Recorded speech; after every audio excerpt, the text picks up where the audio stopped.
नमस्ते दोस्तों, स्पिरिचुअल आस्था में आपका स्वागत है।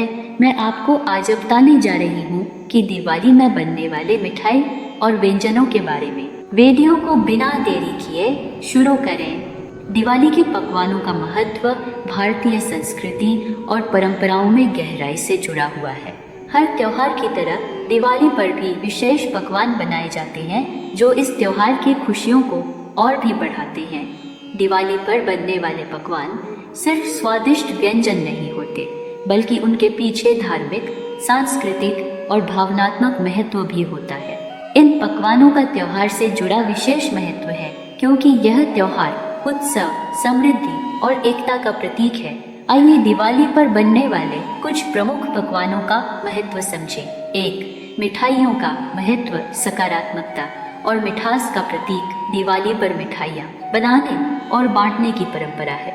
मिठाई का महत्व यह है कि यह रिश्तों में मिठास लाती है और जीवन में सकारात्मकता का प्रतीक मानी जाती है। भगवान का प्रसाद, मिठाइयाँ देवी लक्ष्मी और भगवान गणेश को प्रसाद के रूप में चढ़ाई जाती है।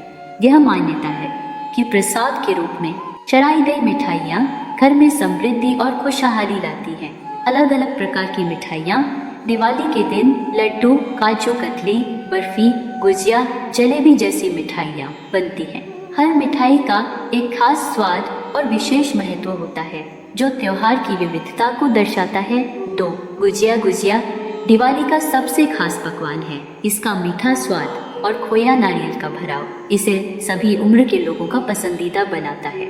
समृद्धि का प्रतीक, गुजिया का गोल आकार समृद्धि और पूर्णता का प्रतीक माना जाता है। इसके भीतर भरे गए सूखे मेवे और खोया समृद्धि और संपन्नता का संकेत देते हैं। 3. लड्डू दिवाली पर बनने वाला एक प्रमुख मिठाई है जो प्राचीन काल से भारतीय संस्कृति में जुड़ा हुआ है। इसके अलग अलग प्रकार होते हैं, जैसे बेसन के लड्डू, मोटे लड्डू, नारियल के लड्डू आदि। एकता और सामूहिकता का प्रतीक, लड्डू का गोल आकार एकता और सामूहिकता का प्रतीक होता है।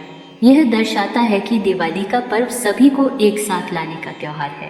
पारंपरिक मिठाई, इसे बनाना आसान होता है और इसके घटक भी पौष्टिक होते हैं, जैसे बेसन, घी और गुड़ चीनी। लड्डू दिवाली पूजा में खास तौर पर भगवान गणेश को चढ़ाया जाता है। 4. चकली और नमक पारे, चकली या मुरुक्को और नमक पारे जैसे नमकीन पकवान मिठाइयों के साथ संतुलन बनाते हैं।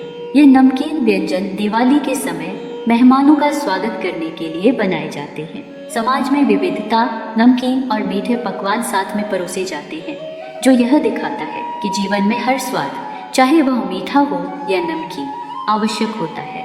यह समाज में विविधता और संतुलन का प्रतीक है। 5. पूड़ी और सब्जी, दिवाली के दिन विशेष रूप से पूड़ी और तरह तरह की सब्जी। इन व्यंजनों का महत्व यह है कि यह समृद्धि और घर की खुशहाली का प्रतीक होते हैं।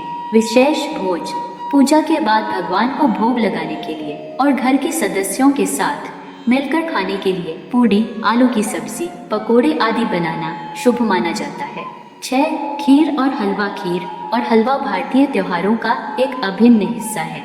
दिवाली पर विशेष रूप से चावल की खीर या सूजी का हलवा बनाया जाता है।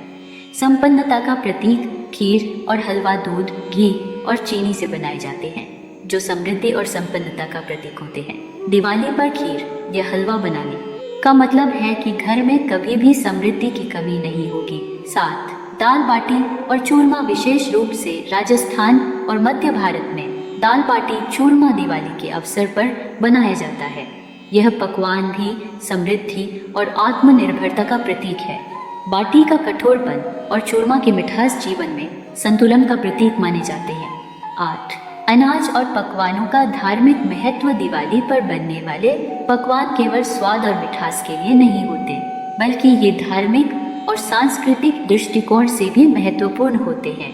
इन पकवानों को देवी देवताओं को अर्पित किया जाता है, जिसके माध्यम से आशीर्वाद प्राप्त होता है। नए अनाज का स्वागत, दिवाली के समय नए अनाज का सीजन शुरू होता है, इसलिए कई लोग दिवाली के दिन बने पकवानों में नए अनाज का इस्तेमाल करते हैं, जिससे फसल और समृद्धि का स्वागत किया जा सके।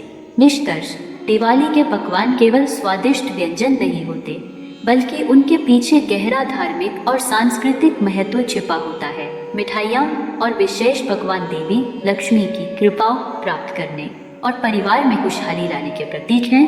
इन पकवानों को बनाकर और बांटकर हम समाज में भाईचारा, खुशी और एकता की भावना को प्रकट करते हैं। इस दिवाली पारंपरिक पकवानों को बनाकर त्योहार का आनंद उठाएं और इन पकवानों के पीछे छुपे सांस्कृतिक और धार्मिक संदेश को समझें। दोस्तों, अगर वीडियो अच्छी लगी होगी तो वीडियो को लाइक करें और चैनल पर नए होंगे तो चैनल को सब्सक्राइब करें और वीडियो में अंत तक बने रहने के लिए धन्यवाद। तो मिलते हैं नए वीडियो में।